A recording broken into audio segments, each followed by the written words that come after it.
ముల్లంగాకు చిక్కుడు గింజలు వేసేసి ఫ్రై చేస్తున్నా. ఇక్కడ ఏమంటారు అవరేకాళ్ళు అంటారు, ఈ చిక్కుడు గింజలు అవరేకాళ్ళు అంటారు. నేనైతే చిక్కుడు గింజలు ముల్లంగాకు సన్నగా కట్ చేసుకొని కుక్కర్లో కొంచెం సాల్ట్ ఒక టమోటా అవి వేసేసుకొని ఎంత ఆకు దగ్గర 2 కేజీలు ఆకుంటుంది.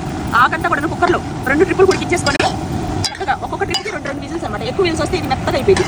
చక్కగా ఇలా చేసుకొని ఇది తింటే ఒంటికి చాలా మంచిదండి. గ్యాస్ ప్రాబ్లం పోయింది, ఒంటికి ఐరన్ లభించింది, చాలా హెల్దీ అండి. ఇందులో పచ్చిమిరపకాయలు మాత్రమే వేసుకున్నా, కారం గీరం ఏం లేదు. పోపు పెట్టుకోండి, ఎండుమిరపకాయలు, జీలకర్ర, ఆవాలు ఇవన్నీ వేసేసి పచ్చినపప్పు వేసేసుకున్నా. చూడండి కొబ్బరి తురుము ఏదైతే ఉందో పచ్చి కొబ్బరి ఒక కాయ తీసుకున్నాను. ఈ తురుము అంతా ఇందులో వేసుకోవాలి. అంటే ఎక్కువ మోతాదులో ఉంది కాబట్టి అదే తక్కువ అయితే చిన్న ముక్క అయితే సరిపోయింది. చాలా సూపర్ టేస్టీగా ఉంటుంది. డైట్కి కూడా మాకు చాలా హెల్దీ ఫుడ్ ఇది.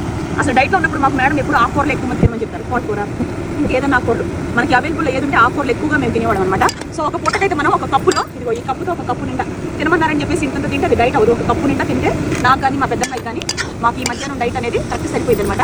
ఆకుకూర ఇది చాలా మంచిది, ఇలా తినాలి. ఆకుకూర షేడు కూడా ఆకుకూరలో ఉండే మనకి ఏదైతే రసం ఉంటుందో ఆ రసం కూడా ఇంపుకోకుండా